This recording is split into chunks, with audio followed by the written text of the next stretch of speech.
Revelation chapter 13. And we'll be going from verses 1, 3, 4, and 5, and 7. Yes, sir. 1, 3, 4, and 5, and 7. At first, these verses may seem a little confusing, but as we dissect them, I believe that truth will come forward, and together our eyes of understanding will be opened. Verse 1. Then I stood on the sand of the sea, and I saw a beast rising out of the sea, having 7 heads and 10 horns, and on his horns 10 crowns, and on his heads a blasphemous name. Verses 3, 4, and 5. And I saw one of his heads, as it had been mortally wounded, and his deadly wound was healed. And all the world marveled. King James Version says all the world wondered, and followed the beast. So they worshiped the dragon who gave authority to the beast. And they worshiped the beast, saying, who is like the beast? Who is able to make war with him? Verse 5. And he was given a mouth, speaking great things and blasphemous names and blasphemies. And he was given authority to continue for 42 months. Verse 7 says, and it was granted unto him to make war with the saints and to overcome them. And authority was granted over every tribe, tongue, and nation. Well, All right. In verse 3, it says, it had been mortally wounded, and his deadly wound was healed. From this verse, a lesson title will be for today, Healing Deadly Wounds. All right. All right. Amen. All right, Yes, sir. brother. Yes, sir. Yes, sir. You may be seated. Amen. All right now.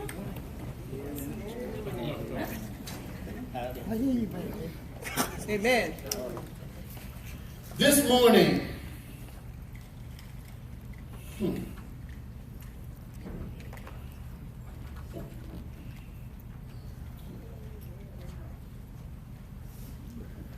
I would like to talk about the wounds that affect the ways we live our lives.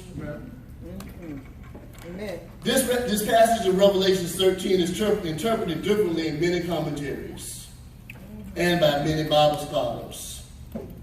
Some say it's referring to the Antichrist. Some say it's referring to 7 kingdoms in Rome during this period in time.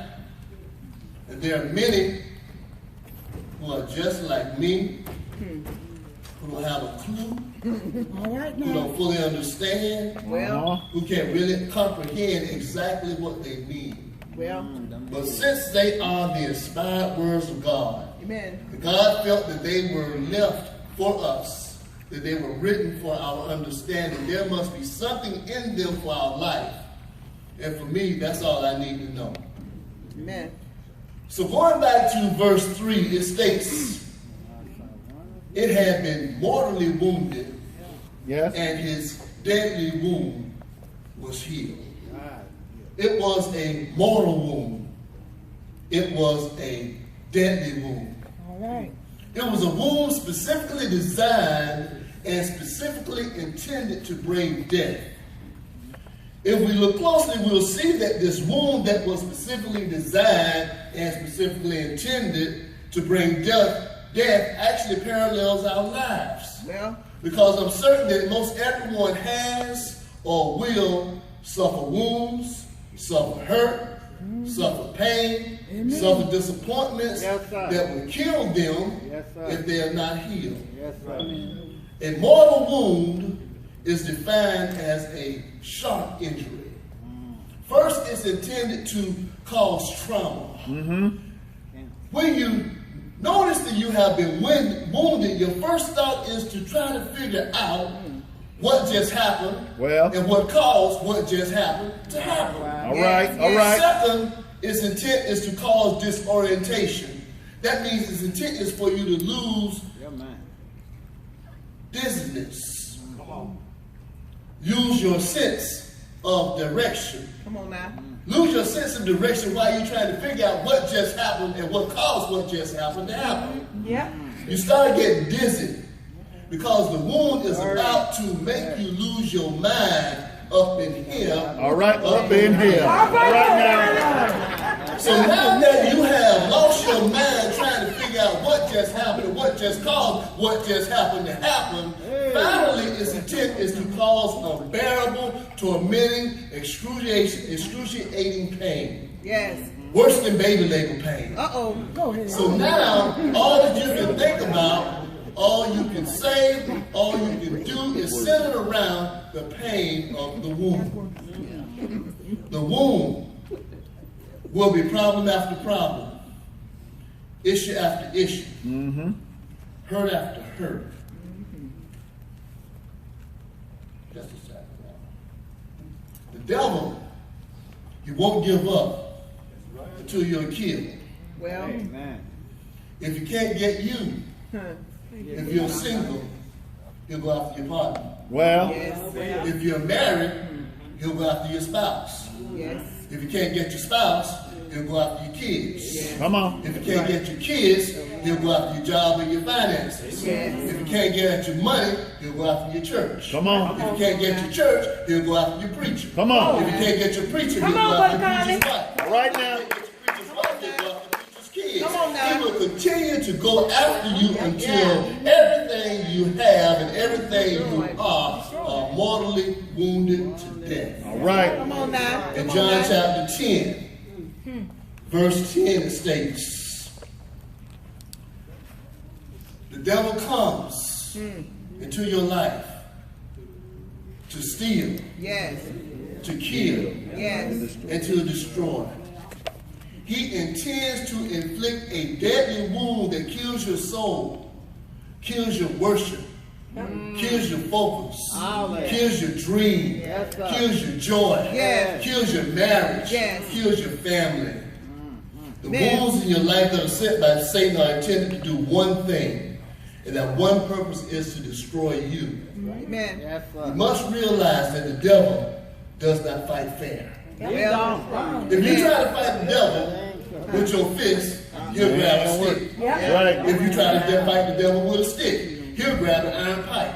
Yeah. If you try to fight the devil with an iron pipe, he'll grab a gun. Come on now. If you try to fight the devil with a gun, he'll grab an armor tank and roll right over you, so you can't fight the fair Go ahead. All with the right. devil, because the devil won't give up Come on now. until you are mortally wounded to death.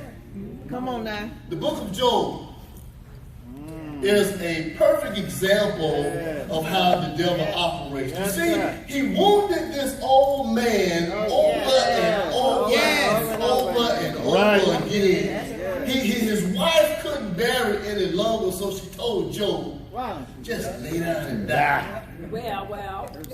But before you die, Come on now. but before you die, Come on now. but before you die, you ought to curse God. Remember I said that Satan don't fight fair. If he can't get you and you're married, he'll go after your spouse.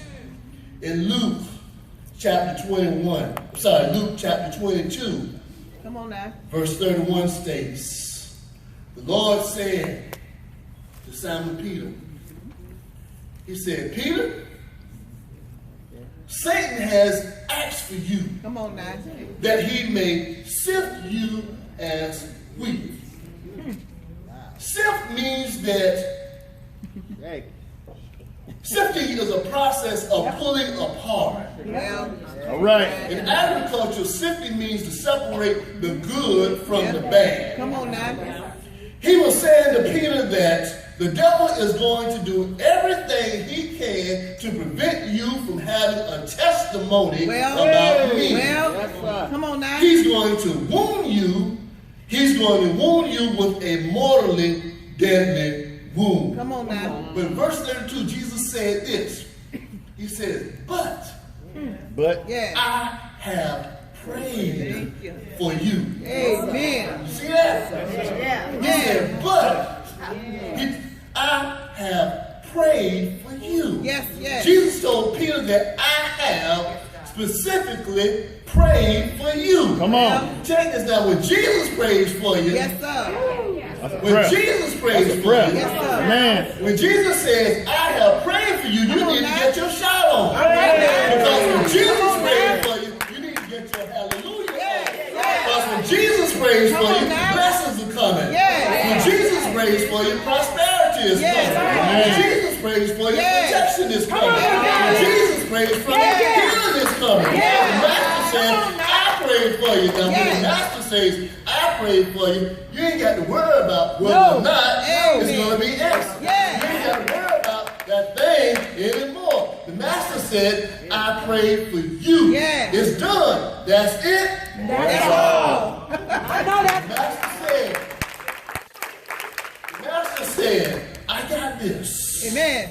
Didn't I just tell you I prayed for you? Yes. You got me wasting my time praying for you, and you sitting around worried Word about about it. nothing. Worried about it. Next time you need a prayer, you got.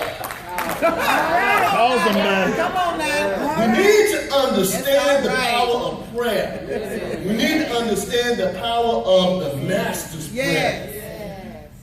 Verse 32, it goes on to say that Jesus told Peter, not only that he prayed for him, he prayed that his faith Yeah. would not fail. That's so true. His faith Okay. would not fail. Right here, Jesus is giving Peter the 411. Yeah. He's telling Peter what's exactly going to happen to him. He's saying, Peter, while you're with Satan, just like with Job, you will be tried, and it will be a test of your faith. He's saying that Satan is going to inflict you with a mortally fatal wound. Amen. But now, Jesus goes on to give Peter something else to shout about. But he says this. Look at it. He says this. He says, and when you return to me. Yes.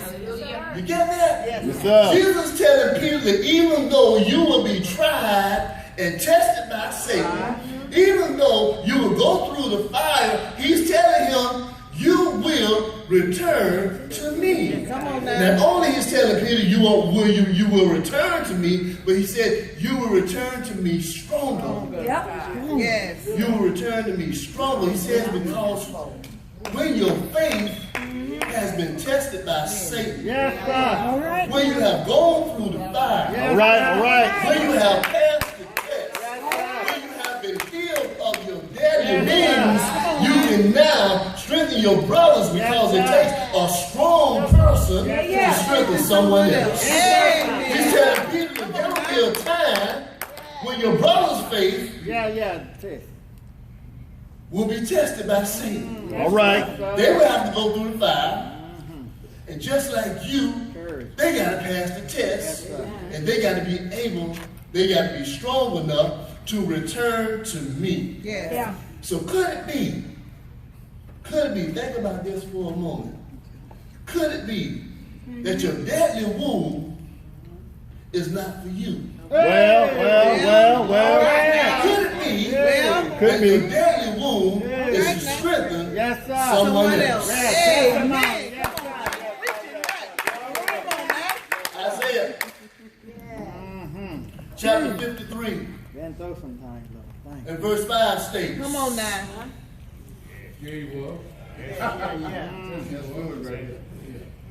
he was wounded for our transgression. Yes. He was bruised for our iniquities. The chastisement for our peace was upon him. By his stripes, we are healed. Amen. Come on now. Jesus was wounded. Jesus was bruised. Jesus was scarred All right. for our sins. Yes. His punishment was so that we could have peace. His wounds were for us. Amen. His wounds were not for him. So I ask again, could it be the wound is not about you. No. Amen. Could it be Come on now. the hell that you're going through is the bridge to heaven for someone else? Could it be the wound you have today is so that someone else tomorrow could be healed? Amen. Amen. Many of us have been wounded Yes, sir. Yeah. by death, Yes, sir. divorce, bankruptcy, the untimely layoff, wounded by an unfaithful spouse, Amen. a spouse that admits they are no longer in love with you, someone who's not being able to see their kids every day or not on the weekend at all, betrayed by a close friend, wounded by an addiction to alcohol, Preach, Conoly, preach. drugs, Come on. pornography, wounded with trouble with your kids, abusive parents, bullied in school, violence in your life. These are mortal, deadly wounds that seem like they can't be healed. Yes, But notice this. Notice what happens again in Revelation 13, verse 3. It says that the deadly wound was healed. Amen. Yes. And all the world wondered. All the people were amazed and marveled. Their minds were blown. Yes, sir. You remember that song, didn't I? Blow your mind. This time, didn't I? They were in a state of shock. They were in a state of shock from the awesomeness of what they just saw.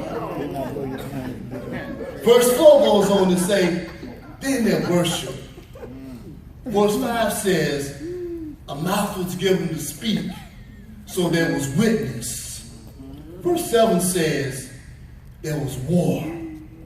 So after the healing took place, notice the sequence. Notice the sequence. After the healing took place, the world was in wonder. There was worship. There was witness. And there was war. Now let's develop the script on this one just second, because I want you to see what you thought you didn't see. Go, stay with me 1 second. In verses 7 and 5 it says this. You can't wage successful war without a strong witness. Well, In verses 5 and 4 it says, you can't have a strong witness without worship going on in your life. In verses 4 and 3 it says, you can't have worship without being wondered and amazed with the power of God. So the question now is this, so how is this? So how is all of this connected to your wounds not being healed? When you have wounds that are not healed, you begin to use your wonder and amazement in God.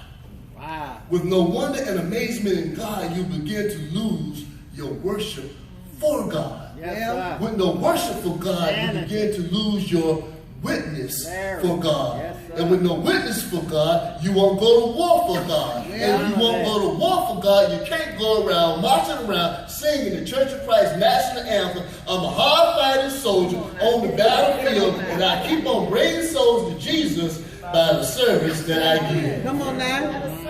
If your deadly wound is not healed, there's no wonder, no worship, no witness, Well, and no war. You are virtually no good. No good for yourself, no good for your family. I'm Amen. telling you for a fact, wounded people wound people. Yes, Yes, sir. that's right. amen. All right. Amen. People are experts at wounding. Yes, they is. People are experts at inflicting mortal wounds. Yes, sir. But people are totally incapable of healing. Healing, yes, sir. God is able. Well, MD says, internet doctor, no fleshly doctor can heal your wounds. Well, So what do you need? You need a spiritual doctor who can recreate what's been created. Amen. Can take up and bring it down. can take what's down and lift it up. Yes, he will. Can reverse the irreversible. Yes, sir. Can take your mess and turn it into a miracle. Yes, sir. Take my mess and turn it into a miracle. Yes, Since sir. our Papa Jesus don't take no mess, all of our abundance of mess, he'll take them all and put them into a rainbow and turn them into a rainbow full of miracles. Amen. That's what he will do for us. Amen. It's not God's will for the wound to kill your joy. Yes, sir. It's not God's will for you to die from your deadly wound. Amen. Thank you, Lord. Can I change gears for a second? Yes, sir. 2 questions for you. Well, 1. What's a miracle? Me? What's a miracle? I ain't. Think about it for a moment. 2nd, when was the last time you actually saw a miracle? That's right. I tell you this. Amen. Look to your left. Look to your right. Look to your right. All right, all right. Look behind you. And look in front of you. Right now, you need to realize that you are looking at a church full of miracles. Hey! To your left, to your right, behind you, and in front of you are brothers and sisters who have been mortally wounded, who have gone through trials, overcome problems, buried parents, buried children, buried loved ones, buried close friends, endured hurt, lived with pain, lived with sickness, because they know that time is filled with swift transition. Come on now. They know that nothing on earth unmoved shall stand. They have built their hopes on things eternal, and they won't let go of God's unchanging hand. They've been knocked down and got back up. And because of their faith, they're still holding on, still believing, still worshiping, still praising, still praying, still shouting. I can do all things through Christ who strengthens me, and I'm still here. I'm still here. I'm still here. I'm still here. If you've been wounded and you're still here, y'all give God some glory. If you're wounded and you're still here, y'all give God some honor. If you're wounded and you're still here, y'all give God some praise. If you're wounded and you're still here, y'all give God some thanksgiving. But this type of witness can only happen when the wound is healed. When it's here, joy can come out of it. Yes, sir. Peace of So mind. Hallelujah, Lord. So how do you get the wound healed? Stay on your knees. How do you get the wound healed? First, you got to realize you're not the only person who's been wounded. That's true. Somebody in this room has gone through just as big a hurt, just as big a loss, just as big a heartbreak. They got weaseled out of more money, been sicker, been tired, been sick and tired, been sick longer, been tired longer, been sick and tired longer. They have a deeper wound.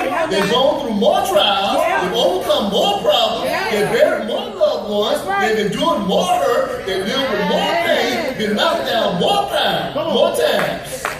You got to embrace the fact that you are not the only person who are going through something. Come on now. You got to understand that. Jesus was inflicted with 5 deadly wounds on Calvary's cross. All right. Wounds from both hands. come on now. Wounds from both feet. Yes. Wound, and the final wound was through his chest. But these deadly wounds were healed. After his resurrection, get this. People wondered. They were amazed. People worshiped. People witnessed. And people went to war for his name. That's right. That's why the devil wants to keep you in pain. Amen. He wants to keep you hurt. Yes. He wants to keep you angry. He wants to keep you And wounded. If you're not healed, he knows that the wound will fester and kill you. Kill your family and kill everything in your life. He knows that when you're healed of those deadly wounds because of Jesus, your life will be changed. Your family's life will change. And everything about you will change because you survived your deadly wounds. Isaiah chapter 30, verse 26. There's a powerful, powerful promise for those who have been wounded. It says, moreover, the light of the moon will be as the light of the sun, and the light of the sun will be sevenfold as the light of 7 days. And in the day the Lord binds up the bruise of his people and heals the stroke of their wounds. Amen. What this is saying is this: on the day that the Lord wraps up your bruises and heals up your wounds, it says your nights will become days, and your days will become 7 times brighter. Right. When you let him heal your wounds. He said nighttime will become daytime in your home, with your family, with your church family, and your daytime will become 7 times brighter. In Proverbs chapter 6, verses 30 and 31, it says, when the thief is caught, he must restore. That means he must repay 7 times. Hallelujah. Going back again, 7 times. The devil is our thief. The devil is a liar. He only comes to us to steal, to kill, to destroy. Whatever he has taken, whatever he has stolen, whatever he has conned you out of, let it go and let God heal. But how do you know? How do you know when God has healed the wound? And I can praise. When you can say that name. All right. When you can hear about that situation. When you can look at that person and you don't hate anymore. You don't get angry anymore. You don't get upset anymore. You are healed.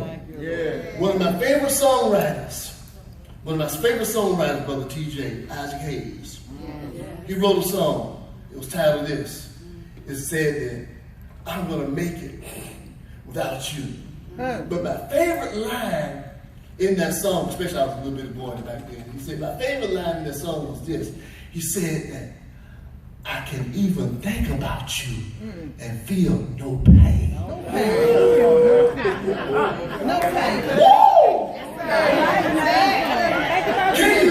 You hear that?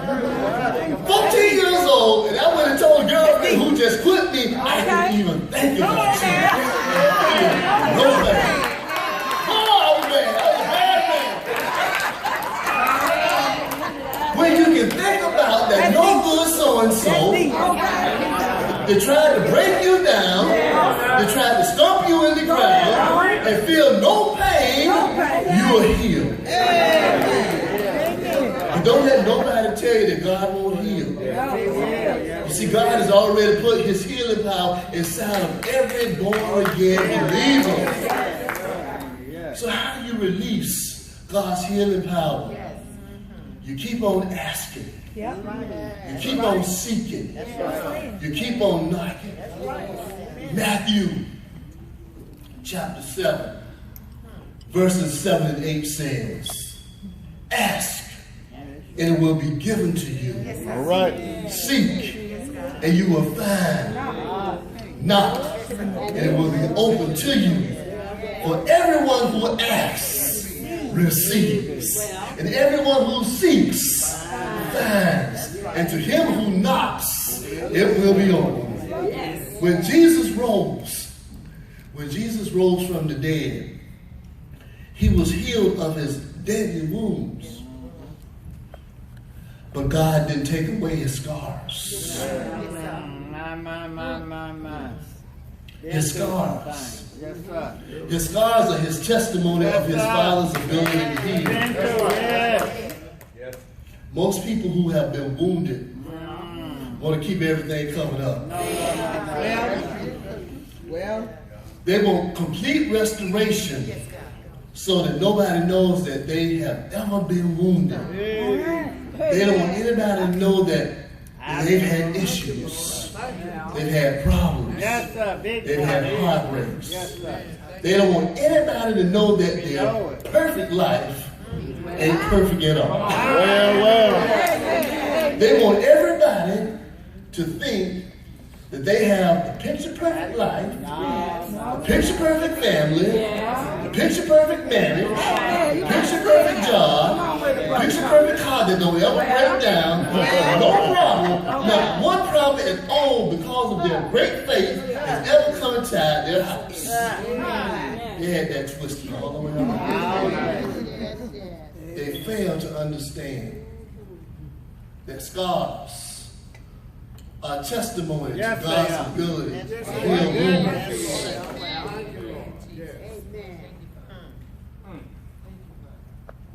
After his resurrection, Jesus walked into the open room and he said, some people, like Thomas, they need to see my scars, or they'll never believe.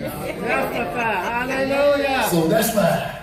Stop covering up your scars. Yes, sir. Scars are your evidence of where you were, what you've been through, what you've overcome, and where you are now. Scars are evidence of what you've been healed of. Yes, sir. Scars are evidence of how bad it was then and how good it is now. How good it is now. Thank you, Lord. I'll be a liar and a fool to tell you that I've never been stomped, whooped, beat up, and spit out. I'd be a liar and a fool to tell you that I've never had marriage problems, children problems, job problems, Come on. money problems, health problems, church problems, health problems that cause church problems, church problems that cause health problems, car problems, and most recently I got problems when my clothes don't fit too much problems.